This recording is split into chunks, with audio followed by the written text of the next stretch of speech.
하나님 참으로 감사합니다.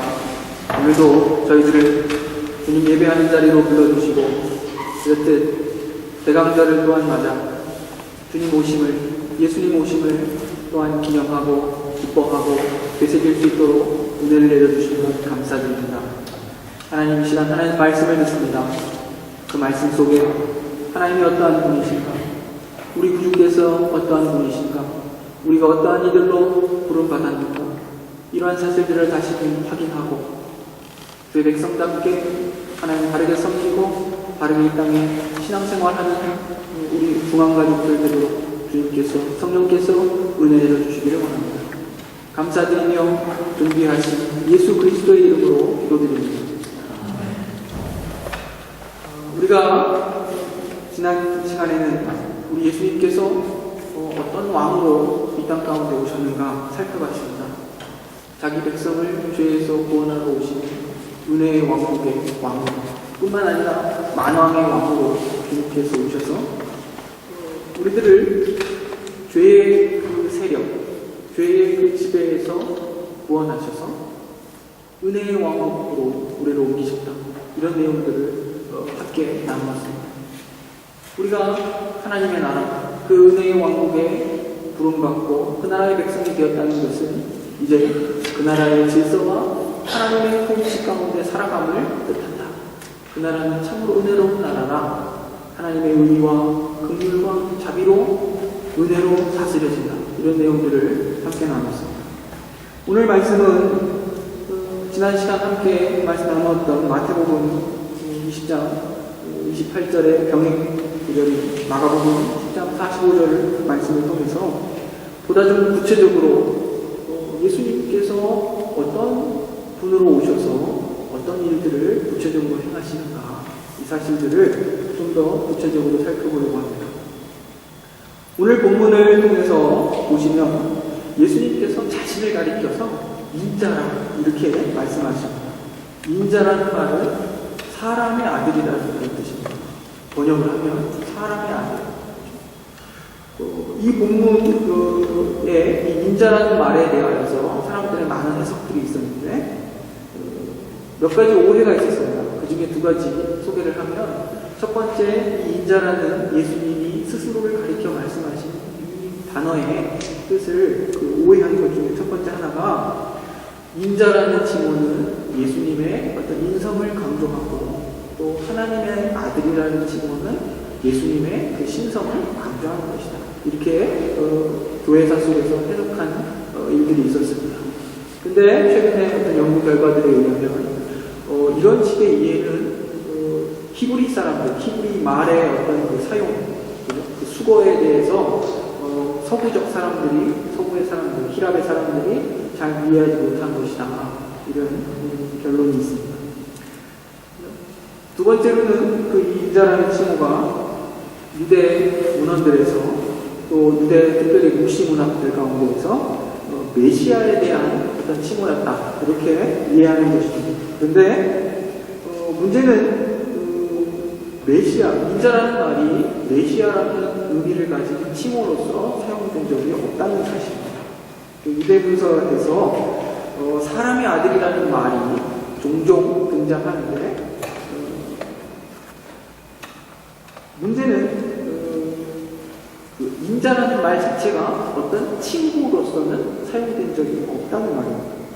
근데 특별히 오늘 본문에서 예수님께서 자기 자신을 가리켜 인자라고 하시면서 그냥 사람의 아들이다 이렇게 하신 게 아니라 바로 그 사람의 아들이다 이렇게 자기 자신을 칭하고 계시다는 내용입니다.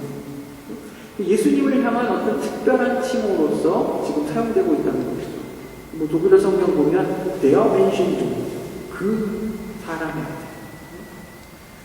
인자라는 말은요, 그 구약 성경에서 그 용례를 찾아봐야 하는데 다니엘서 7장 13절에 등장합니다. 또 시편 8편이나 에스겔서에서도 이 사람의 아들 인자라는 표현이 등장합니다. 다니엘이 환상 가운데 하나님을 보고 하나님 앞에 구름을 타고 오는 한 분을 봅니다. 그런데 그분이 사람의 아들같이 생겼다 이렇게 말하고 있습니다. 여기서 사람의 아들이라는 말은 어떤 칭호가 아니라 그냥 한 분이 나타났는데 그분이 사람같이 생겼다는 거예요. 그분이 구름을 타고 왔다는 면에서 봤을 때 어떤 분이 신적인 존재라는 뜻이겠죠. 왜냐하면 오직 그 하나님이 나타나실 때만 항상 구름이 동반돼요. 천사가 나타날 때도 그 구름이 동반된 적이 없었는데, 구체적인 예로는 이스라엘 백성들이 하나님의 말씀을 받으러, 그러니까 모세가 하나님의 말씀을 받기 위해 시내산에 올라갔을 때 빽빽한 구름 가운데에서 하나님께서 자신을 가리우시고 나타나셨다, 이런 표현들이 있습니다. 그래서 구름과 함께 인자 같은 이가 내려왔다. 이것은 어떤 신적인 어떤 존재가 내려왔다, 이런 의미라는 뜻입니다. 그래서 한 사람의 아들 같은 어떤 분이 구름을 타고 나타났다는 데서 그분이 어떤 신적인 존재라는 것을 알 수 있고, 그 신적인 존재가 사람 같은 분이었다, 이런 지금 이해를 할 수 있는 겁니다. 다니엘 7장 13절과 18절의 그 예언을 통해서 우리가 이해해보면, 종말에 구름을 타고 천사를 동반하고 와서 이 세상을 심판하는 이로써 인자가 지금 설명되고 있는 겁니다. 예수님께서 자기 자신을 인자, 그 사람의 아들, 어떤 신적인 존재로서 하나님의 아들로서 말씀하신 것은 자기가 바로 다니엘에게 이 환상 가운데 나타난 그 하나님의 아들로서 종말에 하나님의 진정한 백성이 하나님의 아들들을 창조하고 그들을 대표하는 분으로 자기를 소개하고 계시다는 뜻입니다. 보면 구약 성경에 보시면 천사들도 혹은 이스라엘 백성들도 하나님의 아들들이라 이렇게 표현됩니다. 왜냐하면 이스라엘 백성들이 하나님의 언약의 백성들로서 하나님께 의존되어 있고 하나님을 의존하고 그분께 순종하여 살아가는 그런 관계를 가졌기 때문입니다. 이런 관계에 있을 때 아들이라는 표현을 쓰는 거죠. 하나님의 아들, 언약의 관계에 있을 때. 이스라엘은 그런데 하나님께 의존하지도 않고 순종하지 않아서 이 언약이 깨어졌습니다. 그래서 하나님께서는 예레미야 선지자나 혹은 이사야 선지자 등을 통해서 이제 그 세상 마지막 날에 새 언약을 세워서 하나님을 섬기고 순종하여 의지하는 진정한 하나님의 참 백성들을 창조하실 것이다 예언하십니다. 그들이 하나님의 아들들이 되도록 하시겠다, 이런 약속을 주고 계십니다. 이 다니엘서 7장의 예언도 바로 이 새 언약의 예언입니다. 곧 종말에 하나님의 아들이 오셔서 하나님의 진정한 백성을 창조하고 그 백성들을 대표할 것이다, 이런 뜻입니다. 그런데 왜 예수님께서는 자신이 하나님의 아들이라 이렇게 분명히 말씀하시지 않았을까요? 우리가 여러 차례 나눈 것처럼 예수님께서는 자신이 하나님의 아들이라 일컬어졌을 때 그 당시 유대인들이 하게 될 오해에 대해서 걱정하셨습니다. 그 당시 사람들은 하나님의 아들이라는 말을 어떻게 이해했냐면 사무엘하 7장 10절 이하의 어떤 전통에서 생각하기를 하나님의 아들은 다윗의 아들로서 그런 군사적이고 정치적인 메시아라 이런 생각을 했습니다. 근데 예수님은 그런 식의 메시아로 이해되는 것을 원치 않으셨다는 것이죠. 지난 시간에 우리가 말씀을 살펴봤을 때도 제자들과 또 세배대의 아들들의 그 어머니가 어떤 생각을 했습니까? 예수님께서 예루살렘에 가시면 높은 왕이 되실 거라 생각하는 것이죠. 이스라엘 나라를 정치적으로, 군사적으로, 경제적으로 회복하실 것이다, 이런 기대를 했다는 겁니다. 예수님은 그런 오해를 받고 싶지 않으셨다는 겁니다. 예수님은 어떻게 자신이 이해되기를 원하셨어요? 다니엘서의 예언처럼 하나님의 그 마지막 때에 하나님의 아들이 오실 것인데 그가 오셔서 새로운 언약을 맺으시고 새로운 언약의 백성들을 창조하고 그 백성들의 대표가 되시겠다, 이런 분으로서, 이러한 메시아로서 이해되기를 바라셨다는 겁니다. 오늘 함께 읽은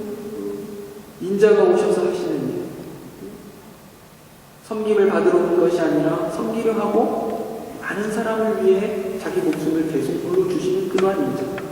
이 본문은 다니엘서 7장 13절 18절과 더불어서 이사야서 53장을 또한 근거 본문으로 갖고 있습니다. 앞서 말씀드린 것처럼 예수님의 정체는 그 사람의 아들로서 마지막 때에 하나님의 아들로 오셔서 하나님의 진정한 백성을 창조하고 그들을 대표하는 분으로 소개되고 있습니다. 또한 그 인자는 섬김을 받으러 온 것이 아니라 도리어 섬기려고 자기 목숨을 많은 사람의 대속물로 주기 위해 왔다. 이렇게 말씀하는 것입니다. 예수님께서 하신 이 말씀은 이사야서 53장 10절에 근거한 것입니다. 이 말씀은 이사야서 42장부터 53장까지의 그 고난받는 종의 노래의 그 끝자락에 위치하고 있습니다. 불순종하고 언약의 의무를 저버린 이스라엘을 위해서 그 종이 그 백성들을 대신하여 그리고 대표해서 자기 목숨을 걸어 속죄하는 역할을 감당한다. 그것이 이 부분의 핵심적인 내용입니다. 이것이 바로 고난받는 주님의 종의 역할입니다. 주의 고난받는 종의 그 첫 노래가 이사야 42장 6절에 보면 나 여호와가 너를 불렀은즉 내가 네 손을 잡아 너를 보호하며 너를 세워 백성의 언약과 이방의 빛이 되게 하리니 라고 기록하고 있습니다. 주의 종이 새 언약을 세우는 분이라 지금 소개하는 거예요. 주의 종이 새 언약을 세우면 새로운 하나님의 백성이 탄생하는 겁니다. 그래서 하나님은 이스라엘의 조상들과 언약을 맺었듯이 이제 하나님은 하나님께 완전히 순종하고 의존하는 그 주의 종, 그 하나님의 아들 메시아를 통해서 새로운 언약을 이루시고 그래서 이제 새로운 백성을 창조하시겠다 이렇게 말씀하고 계십니다. 이 두 가지의 그 구약의 예언들을 종합해보면 마가복음 10장 45절에 자기의 오신 목적을 나타내시는 그런 것을 보게 됩니다. 즉 이사야서 53장의 예언된 대로 죄인들을 위해 대신하여 그들을 대표해서 죽음을 감당하심으로써 하나님의 아들로 나타나시고 그 사람의 아들, 다니엘서 7장 13절을 근거로 해서 그 사람의 아들같이 나타난 하나님의 아들이시다. 예수를 그렇게 소개하는 겁니다. 보면 이스라엘이라는 말을 잘 생각해 보십시오. 이스라엘은 야곱의 이름이죠. 그런데 그 야곱이 그 이름 안에 자기의 그 모든 백성들을 내포하고 있습니다. 이처럼 종말에 자기 백성을 그 예수님 그 자신 안에 내포하는 그런 대표하는 분으로서 예수 그리스도가 지금 소개되고 있다는 것입니다. 구약에서는 이스라엘이 하나님의 백성들이었습니다. 그러기에 그들이 하나님의 아들들이라 이렇게 불렸습니다. 이것은 그들이 하나님의 그 은혜 언약에 의해서 하나님께 의지하고 하나님을 순종하고 살아야 하는 그 관계 속에 있는 그런 백성들이라 이런 뜻입니다. 그런데 문제는 이스라엘 백성들이 하나님을 의지하지 않고 우상을 섬기고 다른 힘들을 의지하고 하나님의 말씀대로 하나님을 섬기고 행하지 않고 어떻게 해요? 하나님 말씀을 순종하지 않고 불순종의 길로 가버렸습니다. 결국은 하나님과의 그 언약의 관계가 깨어진 것이죠. 그리하여 하나님께서는 예레미야나 에스겔 같은 선지자들을 통해서 새로운 하나님의 백성을 창조하실 것을 선언하십니다. 또 다니엘의 환상을 통해서 자기 아들을 통해 종말에 진정한 하나님의 백성을 창조해서 그들로 하여금 자기의 자녀들이 되게 하시겠다 이렇게 약속하셨다는 것입니다. 예수께서 바로 자신이 그 약속을 성취하기 위해 온 하나님의 아들로서 하나님의 백성, 하나님의 자녀들의 그 숙명, 그죠? 무엇입니까? 하나님께 의존하고 순종함을 예수가 대신하여 대표하여 이루기 위해 오셨다. 그래서 자기가 오신 목적을 지금 이와 같이 설명하신다는 것입니다. 온전히 온전한 순종, 온전한 하나님을 향한 의지, 그의 뜻에 모든 것을 맡기고 십자가를 지는 그 길로 가시는 하나님 백성의 대표자, 그 모든 백성의 죄를 다 감당하고 가시는 어린 양으로서 자기 자신을 지금 말씀하고 계시다는 것입니다. 이와 같이 예수님께서 다니엘의 예언대로 하나님의 아들로서 하나님의 그 진정한 백성, 하나님의 자녀들을 창조하는 사명을 가지셨는데, 그 사명을 이사야의 예언대로 주의 고난받는 주의 고난받는 종의 역할을 감당해서 대속적 죽음을 함으로써 죄 사함을 이루고, 그리고 새 언약을 세움으로써 성취하시는 그런 내용입니다. 그리스도가 자기 목숨을 그 대속물로서 주시는 섬기, 십자가에 자신을 내어주심으로까지 하시는 그 섬김은 새 언약 백성, 즉 하나님께 의존하고 순종하는 백성들을 창조하시기 위한 일이었습니다. 보면 예레미야 33장 31절에 새 언약과 그 새 언약의 백성이 뭔지를 구체적으로 설명을 하는데, 뭐라고 얘기하냐면, 나 여호와가 말하노라. 그러나 그날 후에 내가 이스라엘 집에 세울 언약은 이러하니 곧 내가 나의 법을 그들의 속에 두며 그 마음에 기록하여 나는 그들의 하나님이 되고 그들은 내 백성이 될 것이라, 이렇게 기록하고 있습니다. 하나님께서 그분의 법을 그 백성의 마음에 두시고 그 마음에 기록하신다는 거예요. 바로 그것이 무엇이겠습니까? 하나님을 의존하고 순종하는 백성 만들겠다는 거죠. 돌판에 새겨진 법, 그것에 매여서 그것을 지키느냐 안 지키느냐, 그것을 의무로서 가지고 사는 자들이 아니라 하나님의 법이 마음에 새겨졌다는 뜻은 무슨 뜻이겠습니까? 마음으로부터 순종하는 자들이라는 겁니다.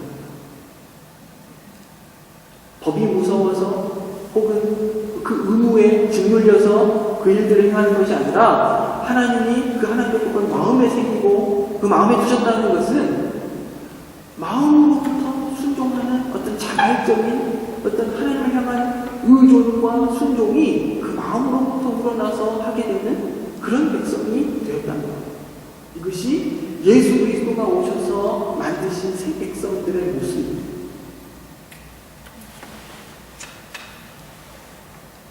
제가 올 한 해도 별로 그렇게 재밌지 못하고 딱딱한 저의 설교를 들으시느라 고생이 참 많으셨습니다.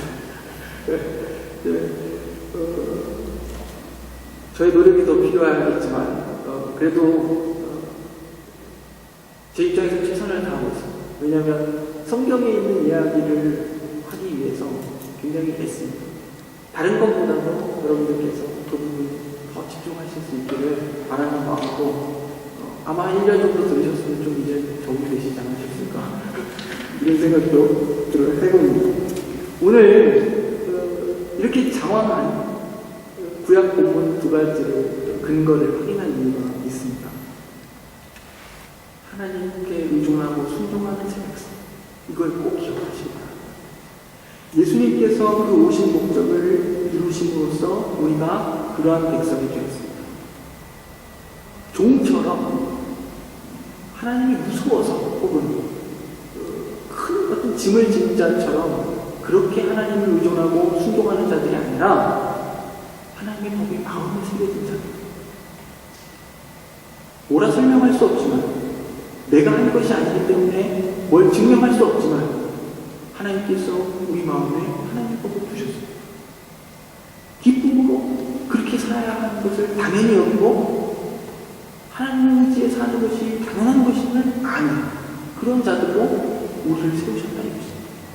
예수의 십자가 사역을 통해서 새 언약의 백성답게 살아야 하지 않겠습니까? 철저히 하나님을 의존하고 그분에게 순종해서 살아야 하지 않겠습니까?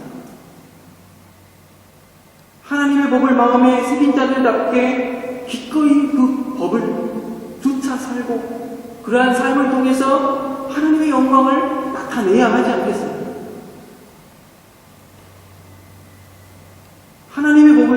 산다는 건 무엇이겠습니까?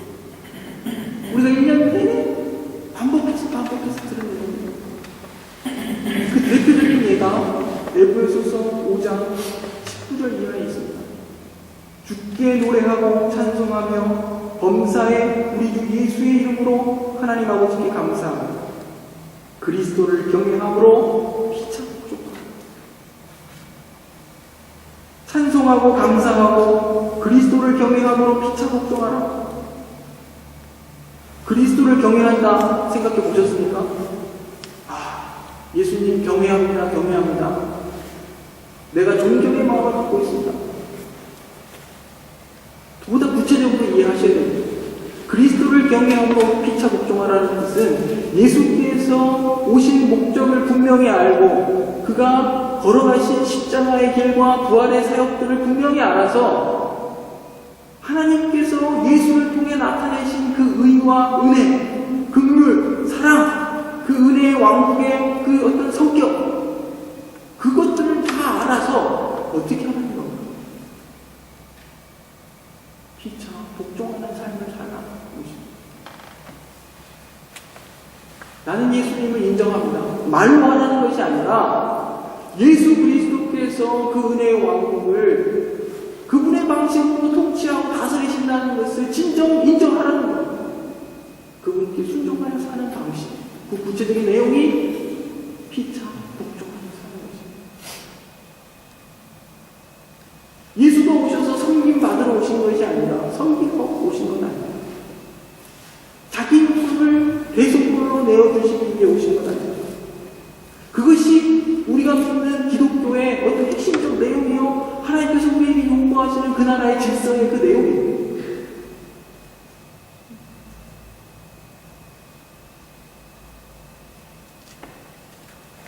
그러므로 우리가 예수로 인해 구원받은 자들이라면, 예수가 어떻게 오신 것을 아는 자들이라면, 그가 오신 목적과 그의 십자가와 부활의 사역에 갖는 의미를 분명히 알고 그것에 동의하고 그것에 존중하고 그 통치에 복종한다면 피차 복종하는 삶을 살아야 한다는 그런 뜻입니다.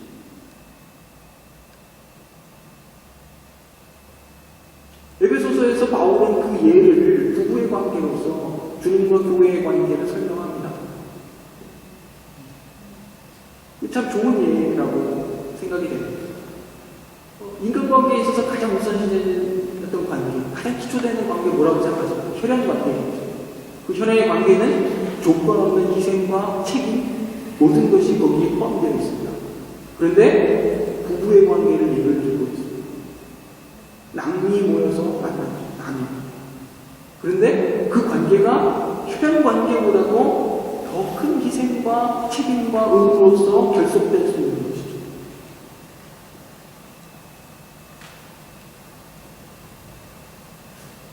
이것을 통해서 하나님 나라의 성격을 잘 설명하고 있는 것이라 생각합니다. 그 부부는 서로 존중하고 복종하고 위하고 그렇게 살아야 할 내용이 있습니다. 그렇게 살아서 하나님 나라의 성격들을 드러내야 되는 것이죠. 저는 항상 말씀드리죠.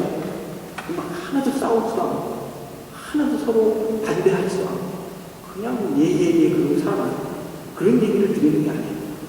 이런 궁극적인 가치의 내용을 알면서도 현실에서는 싸우는 거죠. 하지만 싸우다가 그래도 우리는 하나님의 백성으로서 새 언약의 백성으로서 우리의 관계를 통해서 하나님의 영광을 드러내야 되고 내가 당신께 복종하고 당신이 나에게 또 순종하는 그런 관계로서 살아간다는 사실을 기억하는 겁니다.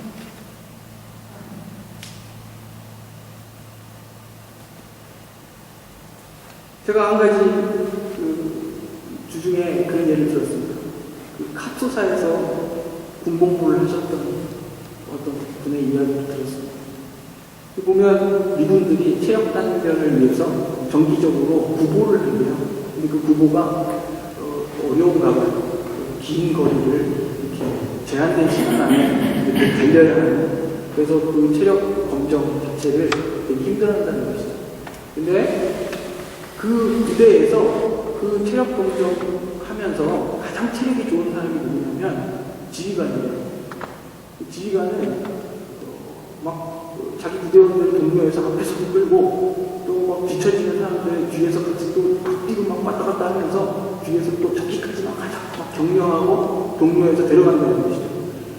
자기 페이스에 맞춰서 달리는 것도 쉽지 않은 일인데 지휘관은 자기 부대원들을 다 데려가기 위해서 막 앞뒤로 왔다 갔다 한다는 거예요. 그 체력이 제일 좋은 사람은 그 부대의 지휘관인 것이죠. 우리네 경험을 한번 생각해봤어요. 우리네 경험은 군대 갔다 오신 분들은 알지만 어떻게 하겠습니까? 무서워서 막 달려야 되죠. 나고 하면 감기고 막 이런 비난을 피하기 위해서 그죠? 그리고 혹시 나고 했을 때 닥쳐올 모두의 손에 불이 두려워서 먼저 끌려가는 것이죠. 좀 그런 어떤 내용들을 보면 우리 사회가 가진 어떤 의식의 수준의 정도? 이런 거를 볼 수 있지 않을까. 좀 안타까운 생각을 한번 해봤습니다. 그런데 문제가 신앙생활을 그렇게 할 수 있다는 겁니다. 신앙생활. 새 언약의 백성들은 어떤 자들이에요? 제가 말씀드렸죠. 하나님의 법을 마음에 새긴 자들. 그들은 자발적으로 하는 것. 기쁨으로 하나님께 의지하고 순종을 사는 것입니다. 그 과정에서 어떤 식으로 그 열매가 나타나요? 서로 간에 피차 걱정하고 함께 끌고 밀고 가는. 너 체면 깎일까봐 혹은 비난을 받을까봐 그래서 하는 건 아니에요. 목회자가 성도들을 위해 가장 신경 쓰는 것은 어떤 사역적인 것, 즉 일보다도 성도들이 예배에 집중할 수 있도록 그리고 일상에서 책임있게 그 신자의 삶을 잘 사는 법을 배우도록 하는 것에 많은 관심을 갖고 있습니다. 가장 본질적인 것을 들어서 예배라 했는데 이것은 그냥 예배의 의식 자체를 가리키는 것이 아닙니다. 굉장히 종합적인 것이죠. 예배라는 것은. 새 언약의 백성답게 신앙생활을 하는 겁니다. 뿐만 아니라 무슨 일을 하더라도 하나님을 의지하고 순종하고 기쁘고 즐겁게 그 일을 할 수 있기를 바라는 마음. 그것입니다. 율법 아래 종처럼 매여서 하는 것이 아니라 아들처럼 자발적으로 책임있게 신앙하도록 인도하기 위함입니다. 우리 신앙은 언제나 하나님을 향해 최선을 다하는 것이 되어야 됩니다. 사람에게 보이려고 사람에게 하는 것이 아니라 사람은 속일 수도 있고 진심 없이도 사람에게는 할 수 있지 않습니까? 하나님은 다 하시지 않습니까? 참으로 살아계셔서 모든 것을 다 하시는 그 하나님 앞에서 우리의 진심과 최선을 다할 수 있기를 바랍니다. 물론 늘 말씀드리는 것처럼 하나님은 우리가 가진 진심, 열심, 어떤 최선보다 더 큰 분입니다. 그것이 부족해서 하나님이 일을 못하시는 분이 아니라는 뜻입니다. 그래서 진심과 열정에 앞서서 무엇이 가장 중요하냐면 하나님의 뜻을 분별하는 것이 가장 중요한 겁니다. 내 진심보다 내 열정보다 바르게 하나님의 뜻을 이해하고 그렇게 행하는 것, 그것이 하나님께서 요구하시는 신앙이기 때문입니다. 그런데 이 말을 오해하는 거예요. 진심과 열정과 최선이 필요 없다는 뜻으로 오해해서는 안 됩니다. 우리의 최선을 멈추어서는 안 되는 거예요. 판단은 하나님께서 하시는 겁니다. 우리가 아직 부족해서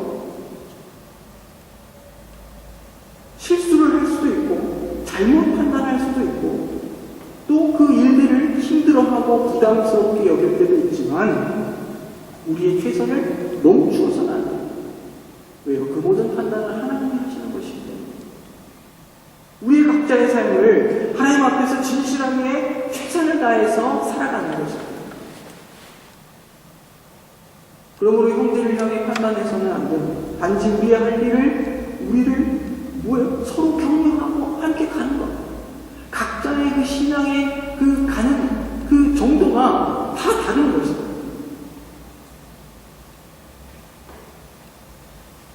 우리의 할 일은 우리가 선 그 자리에서 피차 복종하는 것.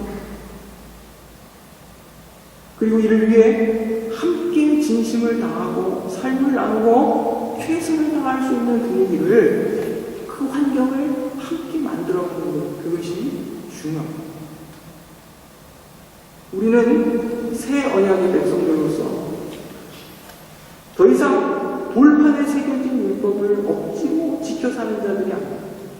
하나님의 언약을 마음에 새긴 자들, 감사와 기쁨으로 우리의 삶을 함께 드리고 그분을 의지하고 그분께 순종하는 사람들이라는 사실을 꼭 기억하시기 바랍니다. 성탄절과 더불어서 한 해의 마지막을 이제 눈앞에 두고 있습니다. 주님을 의지해서 살지 않았던 사람, 순종하지 못했던 사람, 그래서 주님 앞에 최선을 다하지 못했던 삶을 회개할 수 있기를 바랍니다. 이사야 61장 3절에 이런 말씀이 있습니다. 무릇 시온에서 슬퍼하는 자에게 화관을 주어 그 죄를 대신하며 희락의 기름으로 그 슬픔을 대신하며 찬송의 옷으로 그 근심을 대신하시고 그들로 의의 나무 곧 여호와의 심으신 바 그 영광을 나타낼 자라 일컬음을 얻게 하려 하시고, 우리를 그분의 영광을 드러낼 목적으로서 부르셨습니다.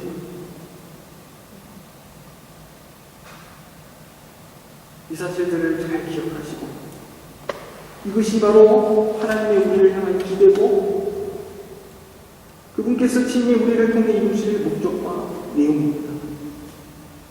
바로 우리가 이런 사람들이, 우리의 현실이 어떠하든 간에 우리를 향한 하나님의 목적을 잘 알고 다시 힘을 낼 수 있기를 바랍니다. 함께 기도하시겠습니다.